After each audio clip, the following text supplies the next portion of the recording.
Okay, just look at this picture first before we go on to the next slide. Here we are seeing a relay race wherein there are two runners. We know that in a relay race there are four runners. Here this is just a pictorial presentation of these two people who are running. One person is running ahead and the other person is running behind. Both are looking forward, and the one who is running behind is going to pass the baton to the one who is running ahead. The person who is running ahead is not looking behind, he is looking ahead, but only his left hand is stretched backward, and it is the responsibility of the person who is running behind him to pass on the baton to him. So going forward with this, passing the baton. So what is the baton? Just a minute. Somebody is not on mute. Okay, sorry for that. Okay, so what is the baton? We know from the book of Paul, where he's saying that he's run the race. So are we in a race? And do we have a baton? So this is what we will discover together. So what is the baton? When Pavitra shared last time that we are the chosen, when she sang the song today that there is a savior who came down to this world and gave his life for us and made us his chosen people, we become the royal priesthood, we become a royal generation, we become the people who are set apart in this world. When we are chosen, and after we are chosen, salvation is free for us. Salvation is free for us. So that is not the hard part. It is the journey. And in this journey, are we walking or are we running? And do we have anything in our hand? So please bear with me as we go through this, because the last part is the most exciting. Because when I was preparing the last slide, I couldn't believe what I'm reading. So this is it. What is the baton? Are we as Christians, are we having a baton in our hand? The first baton we have that we will have to pass on through the next generation, as per the Bible, we have to pass on the 10 Commandments. It has been given to us by God. It was handed over from Moses to Joshua to all the people, the prophets in the Old Testament. Jesus said, I have come to fulfill the law. And he summarized it and gave us the two great commandments, which is a summary of the 10. That is, love the Lord your God with all your heart and love your neighbor as yourself. We all know that as Christians, as his chosen people. So we must pass on the 10 commandments and the two great commandments to the next generation. Second is we must pass on the Great Commission. When Jesus left the earth, the last thing he told his disciples is, go and preach the gospel and baptize them in my name. This is a great commission, a commandment again. It is not something that, Are, ho sake to karo, nahi ho sake to karo, jitna ho sake karo. No. It is a great commission to everybody and given to us to pass on, teach. Next, we have to pass on the biblical doctrines and values to our children, our youth, and the next generation. There are no two ways about it. Our only law book for us as his chosen people is the Bible. If you follow the Bible, you follow automatically all the other laws in this world. You don't have to follow any other laws because you're already following all the rules that is already existing and can ever be made in this world ever again. So we have to pass on the right biblical doctrines and values to our children. We must equip them to live godly lives in the midst of an ungodly world. We know the world in the direction in which it is going. The news that I read today is about a young girl who was using her mother's phone for Instagram. She made some friends whom she doesn't know about, and she gets into wrong company, and they molest her, and then the case is filed. What She was using Instagram on her mother's phone. We don't pass on only property, education, money to our children. With God's grace, they will earn it on their own. We have to pass on the right biblical doctrines and value. We have to equip them to live godly lives in the midst of an ungodly world, which is going to become more ungodly in the coming times. It's not going to be easy for them. So we have to be on guard for ourselves and for the next generation. And the next generation is not necessarily only our children. And God wants us to pass the baton of servant leadership to the next generation. Now, servant leadership are two ironic terms. Servant leadership we learn from Jesus himself, the leader of the world, Jesus. He came as a baby in a manger. He lived as a person who serves, though he is the ultimate leader of this world. So this baton of servant leadership we have to pass on to the next generation, of how a leader has to be first a server, a person who serves, not to be served. This we have to teach, because once you teach them the servant leadership, the humility, the righteousness, the becoming more and more like Jesus will follow. What is the next baton? We must help others to love the word of God. We should teach our next generation to love the Bible, and also to fall in love with the word himself. We all know, John says, the word came in flesh, and that is Jesus. So we have to help others to love the word as well as to fall in love with the word himself, that is Jesus. The next baton as a church. We are entrusted as a church to pass on the baton of faith from one generation to the next. That baton of faith has to be first proven in our own lives. Faith without actions? No. Faith with actions. Even it may be a trial, it may be a tribulation, it may be sadness, it is happiness. In happiness, we have to be grounded. In sadness, we have to be grounded on the rock. That is Jesus Christ. So we have to pass on that baton of faith. Next. So what is the goal of this race? The goal of this entire race is to become like Christ, who Paul says is the forerunner. Jesus Christ is our forerunner. He's already run ahead of us, finished the race, gave his life up on the cross. He rose again. He is seated at the right hand of God, interceding for us as well as building mansions for us. What he said, I'm going to build houses for you there. So we are looking at the person who has run before us, that is Jesus Christ. That is why I told you to look at the picture carefully. There were two runners, both are looking forward. They are not looking behind. So the baton, what is the baton? The baton is Jesus Christ at work in me. In me. As Pavitra said, help us to be a blessing. The blessings we have in our life are not for us. It is for others. The trials we go through is for helping others. The tribulations and sadness that we go through, once we conquer them with the help of the Holy Spirit and Jesus Christ working in our life, we go on to help others. We always reach out our hand to others. And the race that we are running is the process of becoming like the one I'm running toward. That is the forerunner, that is Jesus Christ. So this is the baton we are having in our hand. Now I have taken this entire presentation. We normally have a lot of questions. What, why, when, to whom, should I? All these questions. So let's look at this. Now we have seen what is the baton. The next question is, why should I pass the baton? Is it necessary? Or do I really have a baton in my hand? Yes. The moment you accept Jesus Christ into your life and you have taken the salvation which is given to you free of cost, your journey has just started. You are given the baton. We don't take the salvation empty-handed. We take the baton once we receive Jesus Christ as a savior. And we cannot keep the baton in our hand. Why? It is a commandment. It is a commandment that is given to us. Once we accept Jesus Christ as a savior, we follow all the commandments of the Bible. So it is a commandment, and the time that we have is very limited. That is why we pass the baton. Second, we are the watchmen of God. We, God's children, are the watchmen of God. Ezekiel 37 says that we are God's watchmen, and if we do not blow the trumpet at the right time, and we do not, knowing God's word, knowing God's warnings, if we do not blow the trumpet, and if somebody dies or somebody falls into sin because we did not guard them or we did not blow the trumpet at the right time, the blood of that person is on us. Why? Because we knew, we did not warn. But after we warn, if they do not take heed to your warning, the blood is on their own head. So that is why we pass the baton. We are the watchmen of God.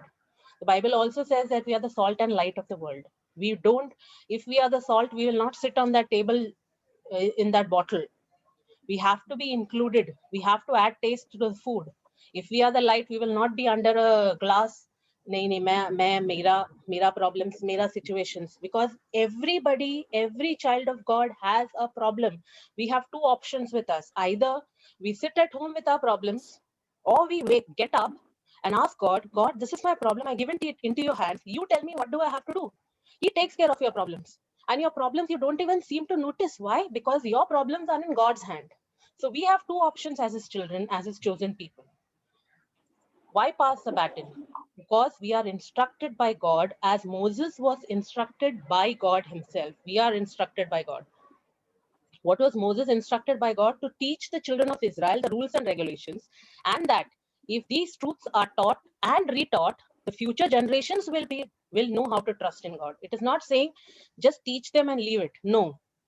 Teach them, reteach them to all the future generations. Don't leave it कि अरे उनको सिखा दिया छोड़ दिया अभी वो आगे देख लेंगे. No. When we saw the first two runners, that man is not going to just put it on the ground. He is going to handhold that baton in the runner who is ahead of him. And that also very tightly. Because as we come to the rules of the race, we will come to know that we cannot hold the baton very loosely. There are some rules and regulations.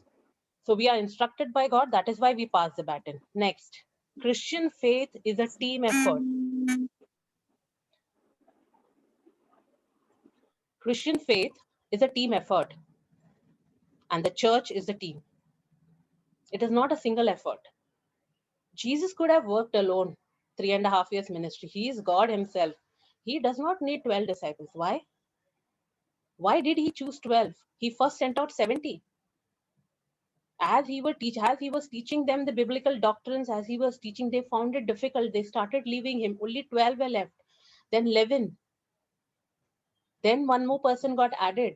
But these 12 took the entire world by storm. Christian faith is a team effort. We need fellowship. We need encouragement. We need testimonies. We need people to build each other up. We need each other as a community because we are the body of Christ. I alone or Rosalie auntie alone or Shirley auntie alone are not the body of Christ. We are the body of Christ. And even though we are the body of Christ, we are a little piece of God's great church because God is still waiting 21 years. He's waited in this grace period. He's still waiting because he does not want anyone to perish. So we are the ones to pass on the baton. The next point on why to pass the baton. Christian faith is also a team effort across time from generation to generation. The 10 commandments which was given to Moses on Mount Sinai after 40 days and 40 nights when he was there with God, he did not, after he came down and he saw that the idol was being made by the people and Aaron was also a part of it, he broke the 10 commandments. He didn't say, God, you don't give them only. They are not going to change. He didn't do that. God told, he interceded for those people. God was going to destroy everybody and said, क्या फायदा है इनको मैं Egypt से लेके आके. So Christian faith is a team effort. He did not let go. Moses did not let go. God also did not let go. So this Christian faith is a team effort which has to passed on by from time to time, generation to generation, irrespective of whichever age we live in. It may be the digital age, it may be the Instagram age or the Facebook age or whichever age it is or the WhatsApp age. I don't know what age is going to come forward, but whatever age, our Bible and the Word of God and God himself is ageless, timeless, eternal. We didn't make up the faith. The apostles passed on the faith to us. There were a lot of people. The Bible was only limited to very, very few languages. Nobody knew what is written in the Word of God. There were a lot of people who have translated it and given it to us in our hands. Now the Bible is in so many languages. The context around us keeps changing, but the faith of our lives always is strong. That does not change because our faith is on a rock, and rocks don't change. Then why pass the baton? The next point, we have a tremendous responsibility. Why is it a tremendous responsibility that we as his chosen people have? Because if we hand off the baton in a nice way, in a correct way, as per the rules and regulations of the Bible, we are representing God as a big God to the world around us. a big God. Why? We are his ambassadors. Now, if I am an Indian citizen and I have a passport, if I go to another country, if I hand over my passport, it shows that I am an Indian citizen. Similarly, once you are God's chosen, you are God's children. We cannot represent God in a poor light. But if we hand off the responsibility in a haphazard manner or in a poor manner, or if we don't hand it at all, we are representing God as small to the entire world. So the entire generation is going to be left unreached and lost. And on whose head is the responsibility? On us. It was our responsibility. Every person that comes in our life at any point of time after we have saved, उनके हाथ में baton देना हमारा responsibility है. They have not come only for a coincidence. God has brought them into our life. We have to build a relationship, and it is our responsibility to hand it over to them. The next is, if we cling on, suppose I don't want to pass the baton. I don't want to only. I don't want to do any of God's work. I just want to get to heaven, and that's it. If we cling on to the baton, we will eventually have to drop it at death. We cannot carry the baton forward. And what happens? We have failed to pass it. And when we go to God, we have to answer God for our failure. Because after we become God's chosen children, the Bible says that there is a book of remembrance in which each of our conversations, each of our words, each of our actions are recorded. These are only for those people who are God's chosen people. Chosen in the sense, those people who have believed in Jesus Christ and accepted him as his personal savior. They are God's chosen people. Whatever they converse with each other, whatever they converse with others, how they behave, everything is noted down in the book of remembrance. That book of remembrance is going to be a witness to us when we stand in front of God. When we say, no, God, I don't remember at this and this day, this and this time, I said this or I did this, he will remove the book and the time. We have a GPS on us. You know, sometimes we feel our phones are the GPS. Once we become God's chosen people, we have God's GPS on us. He's watching us. He's recording it. We may think that we are being watched by the CCTVs. There's someone sitting way up above in the heavens who is watching us very carefully. So we have to hand over because of that. Next reason why we pass the baton is because we are answerable for our brothers and sisters around us. I'm not saying Christian brothers and sisters. I'm saying every brother and sister around us. We are answerable for them. Why? Because we are saved. It is our responsibility to save them. And it's also because we are Jesus Christ ambassadors, as I mentioned before. The next point, if we don't hand over the baton, if we hold on to it, if we cling on to the baton we currently have and not hand it over, what will happen? We will be stagnant at our current race. I will be standing in that lane alone with the baton in my hand. I will not progress ahead in my Christian journey. It is only when I start running the race, start equipping myself with the word of God, get empowered with the Holy Spirit, start speaking to God, start speaking to Jesus, my life transforms. I start running, my speed increases. I know this baton is not mine. I have to hand over this baton to somebody else. Otherwise, we will be stagnant at our current race. We will only stand there in that lane, seeing people around us running and passing on the baton. And we also have to pass on the baton because we are accountable to God for the people he sends in our lives. As I mentioned before, every person in our life comes into our life for a reason. It may be our family, of course, our neighbors, our office colleagues, our church members, young, small, baby, anybody, our watchman, a maid. I've just given some examples. So it is every person who comes into our lives for is for a reason. So we are accountable to God for these people. And the last reason why we pass the baton, no, sorry, that was the last reason. So now the next question is, okay, I have decided to pass the baton. Now, how do I pass? How do I pass the baton? Deuteronomy, as we just read, it was 4. Here it is Deuteronomy 6, 7. It is written that, and these words which I command you today shall be in your heart. God's words shall be in our heart. You shall teach them diligently to your children and shall talk to them when you sit in your house, when you walk by the way, when you lie down, when you rise up. You shall bind them as a sign on your hand, and they shall be as frontlets between your eyes. You shall write them on the doorposts of your house and on your gates. This is how we pass the baton. The first point, why how we pass the baton. The Bible is very clear. That is why I said the Bible is the only law book for us. It teaches us how to pass on the baton to the next generation. You talk to them again and again, not only in your home, even when you're walking by the way, even when you're lying down, even when you're rising up, as doorposts on your house, on your gates, as a sign on your hand. Why? Because we are showing everybody around us that I am God's chosen. I am not of the world. The next point we come to is how to pass the baton. We are commanded. So we may be parents, or we may be leaders, or we may be servant leaders, or we may be not having any position at all. So we as leaders or as God's chosen people, we have been given the commandment by God to repeat the word of God to our children and families. It is supposed to be a continual reminder.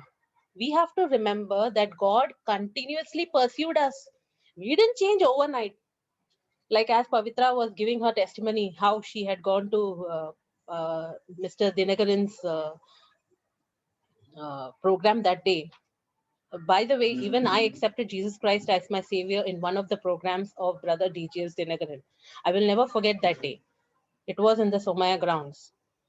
That is the day when he gave the altar call, is when I accepted Jesus Christ as my savior when I was 13 years old. I was born in a Christian family. We had family prayer, we sang songs, everything was there. But when did my personal relationship with God start? But before that starts, what do the parents and the leaders and the elders have to do? Continual reminder. We repeat. And how are we supposed to live our life? So we talk about them when you're at home, not just in church only. Only it is not the church or the Sunday school or the teacher's responsibility, but it is everybody's responsibility, especially the parents. Talk about them when you're at home. When you're on a journey, you serve God outside of the home and with family and friends. I would like to give a testimony about our family, and that whenever even when we go out for picnics, which how many ever nights we may have spent, 2 or 3 nights that we have gone on a picnic together as a family, we have had our family prayer together. Even when we go to a hotel, even in that hotel, before having the food, though people may be watching us, we hold hands and we pray. Why? Because we are set apart, we are chosen. We show ourselves as a witness of God. Next is how to pass on the baton when we are lying down, also when we are waking up also. So we begin and end our day with Jesus Christ on our minds. When we lie down, we are thankful for the day and we pray for the sleep ahead. When we wake up, we are thankful for this day given to us, as well as we woke up, because our children, our members of our family are watching us when we are at home, and write them on the doorposts of your house and on your gates. Why is this necessary? Because when you're putting the Bible verses as doorposts on your doorposts and on your gates, you are showing the world that you are different. And in that moment of weakness, when you're facing a trial and you don't have the Bible in your hand, you're sitting at a place and you're wondering, God, what is this happening into your life? You open your eyes and you see a blessing verse in front of you in your house. God speaks to you. The next, how you pass the baton is recognize the value of our children and youth and their spiritual gifts. We have to look around us in our children, our youths, not our family members only, everybody around whom we are, and recognize them, their value. Make them understand their value, understand their spiritual gifts. We have to continuously encourage, mentor, be patient, and handhold the children and the youth. The baton has to be properly given to them. We cannot just give it casually. यार देने का था दे दिया, बाकी गिरा तो भी चलेगा, नहीं गिरा तो भी चलेगा. No, we have to continuously encourage them. When we come to the last part, you will understand this point properly. Next is set the right Christian example to them in all our actions, deeds, words, knowing fully well that we are representing Jesus Christ. So all of our actions, deeds, and words should be setting the right example to them. Then it is easier to pass the baton. Build a relationship with them, irrespective of whatever age they may be. Next is pray each day for the next generation, each day, for their protection, for their provision, and for their providence. After that, we have to live a life that follows hard after God at church as well as at home. Live a life that follows hard after God means whatever I do, I should be thinking, if Jesus would be in this situation, what would he do? Would he get angry?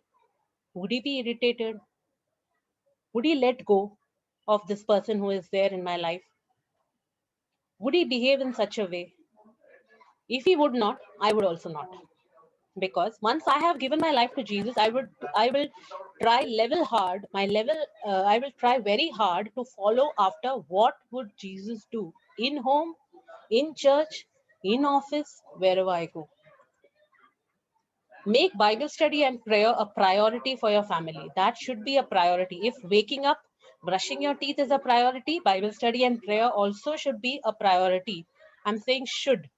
I'm not saying can be. It should be a priority if we have to pass on the baton. Next, be consistent with church attendance and involvement. Why consistent? Because when we meet fellow believers, we get the encouragement, listening to their witness, listening to their testimony.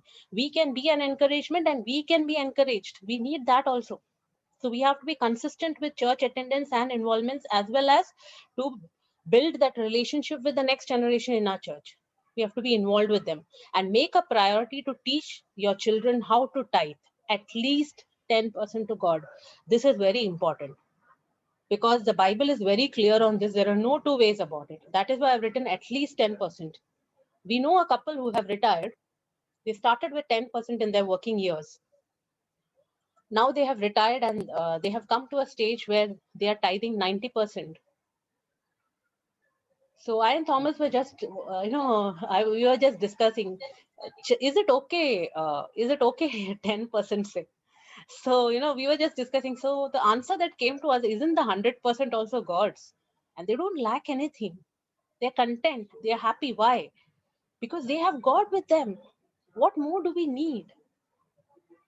So we have to teach our children how to tithe and to test God and see what he can do in your life. And the last thing, how to pass the baton is never ever give up on the next generation. Why? Why should we never ever give up on the next generation? Because God has not yet given up on us. We are not righteous. We sin. It may be small sins. As we become more and more closer to God, it may be small sins, but we can fall anytime. God has not given up on us yet. He's holding on to us because they are my children. So we don't give up also. After we finish the what and the why, to whom do we pass the baton? I'll go fast. To whom do we pass the baton is our family, our neighbors, our office colleagues, our church members, our watchman, our maid, every person who comes into our life, irrespective of language, denomination, religion, caste, creed, financial position, job status, anything. So it covers everybody who comes into our life. We pass on the baton to them.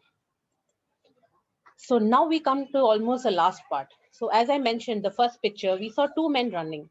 So how is this entire passing the baton connected to this relay race that we are running? Why to pass the baton? I also was very shocked when I came to this part on what is the relay race. The relay race is usually run on foot. We all know that. It is run by a 4 or a more member team. It can be 4, it can be more also, depending upon the distance. This is the most shocking thing I found. The team is responsible to run a certain distance, like it can be 4 into 400 meters, that is 400 meters, and they pass on a baton. In the sports language, this baton is called a witness or a testimony. So what is the baton we are passing to the next generation? A witness, a testimony, our witness, our testimony of Jesus in our life. And until they reach the goal, the baton cannot fall. Because if the baton falls, it will be a disqualification. You can easily connect it to what is the baton now, of how to pass the baton. The next is relay racing. We all know it occurs not only in running, it also occurs in sports categories like swimming, cross country skiing, as well as skating. And the object of the relay race is to run in the shortest possible time at the fastest possible speed. But that does not mean the team who is running the shortest possible amount of time and the fastest is the winner, because there are a lot of disqualifications. Like if they run fastest and in the shortest possible of time, but the baton falls, they are disqualified. Next is the team can be also disqualified if they run the race without the witness or the baton. If the baton falls or the witness falls, they're in a hurry, they don't take up the witness or the baton and they run to the end of the race, they will be disqualified. The next is if the track or the lane of the opposing team is invaded, the team will disqualify. There is a particular, if you have seen the running race track, there is a particular lane. They cannot cross over to the other person's lane. That is the reason. Now we come to the picture we saw in the beginning, that both are looking forward. If the person who is running ahead looks back, then he may go on to the next lane. He may invade the lane of the next person who is running. And if you invade the next person's lane, also your team will disqualify. And it's not necessary that all the team members will run the same distance. We know the story of the person who had hired the workers to work in his vineyard. Some were hired in the morning, some in the afternoon, some worked only for 1 hour, and they were all given the same amount of wages. So it's not necessary that we all team members who are in this lane are going to run the same distance.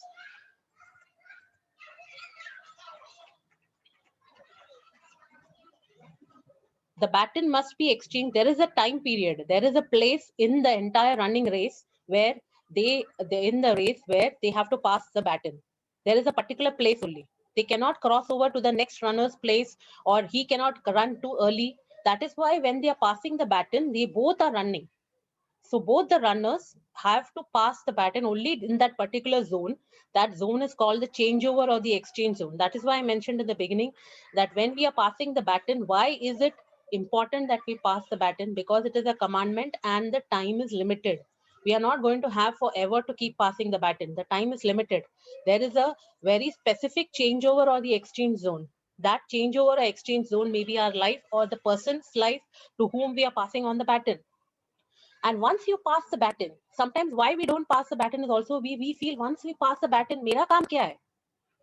The other team members, the other three members, once they have passed the baton to the fourth runner or maybe the last runner, they don't just go and sit in the bench and say, "Hari chalega, abhi to uska kaam hai baton end tak leke jana." No, they are standing on the stands, encouraging and cheering the remaining in the race. Why? Because the fourth one also has to win. Then they win as a team. So we as Christians and a church will win together. We are not going to be individual winners. So our relevancy does not end once you pass the baton. And both runners must be running. Why? If both are running, they will not lose out on time, and the second runner can run faster. If you're standing stationary and start running suddenly, it's difficult for you to catch up speed. But if both are running, they will not lose out on time and they will be quicker to reach the finish line. Both of them must have trust and confidence in each other. One, that the person who is running ahead must have trust and confidence on the person behind, that even though I'm not looking behind, he's going to give the baton in my hand properly. And the person running behind must have the trust and confidence that if I hand it over to the person running ahead of me, he will take it properly, hold it tightly and take it ahead. So there must be trust and confidence in both the team members who are passing the baton. The runner receiving the baton cannot look back or go out of his lane. So our concentration is only towards the forerunner who is ahead of us, who is Jesus Christ. And we should also have knowledge of each other's ability. We should know to whom are we passing on the baton. That is why the point that I mentioned before, that we should be recognizing our younger generation. We should recognizing their qualities, their spiritual gifts that God has given them. And the runner passing the baton has to tell the other person when to go. Suppose the person who is running behind, pehle hi bol diye, ja, go. And he runs very fast and I'm not able to give the baton, called disqualified. So the runner who is passing the baton, at the right time, he has to tell him, after he's put the baton in his hand, go. Because once the runner ahead of him runs without the baton, he cannot cross over after the changeover or the exchange zone, which is mentioned in the first point, and give him the baton. The team is disqualified.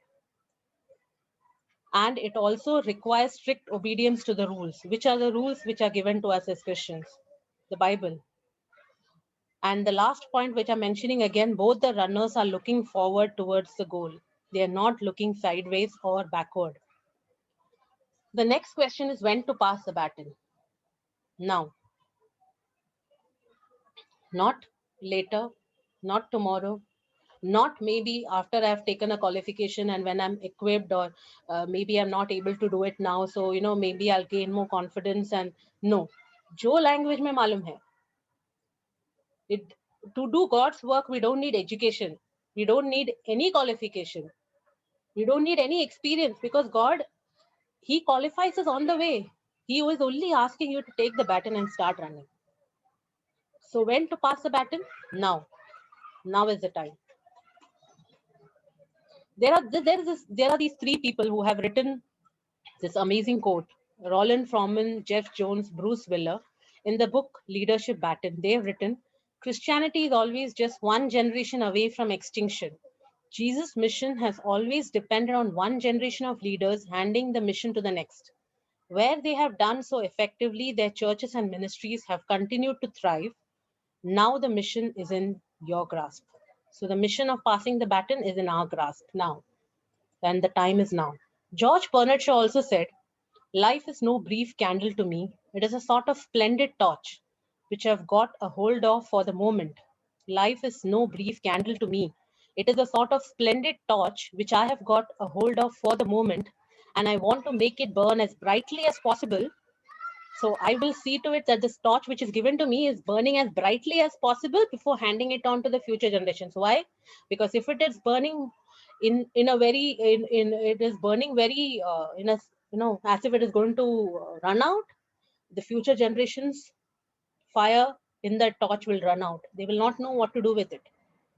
I have to give them a brightly burning torch. So this is a lesson which we learn throughout the Bible, Abraham, Isaac, and the importance of passing the baton from one generation to other. It is clearly seen in very few examples. Moses passing the baton to Joshua, David to Solomon, Elijah to Elisha. The best example, Jesus to his disciples. We know how Jesus prayed for his disciples, how Jesus prayed to God for his disciples. It's an amazing chapter in the Bible because for that. Paul to Timothy. I would also say Stephen to Paul. It is very surprising because Paul was a witness to Stephen's martyrship. When Stephen was stoned, Paul was witnessing it. He didn't understand that time. But when he witnessed that, God started his race. Paul, today you're a persecutor. You are going to be the persecuted soon. I hope this has given each one of us that I hope this will bless us, and this will give each one of us an opportunity to assess what are the batons we have in our hand, how can we pass it on to people. Thank you so much for your patience. I know it has taken a little longer because the topic also is very long. So thank you for your patience. God bless you.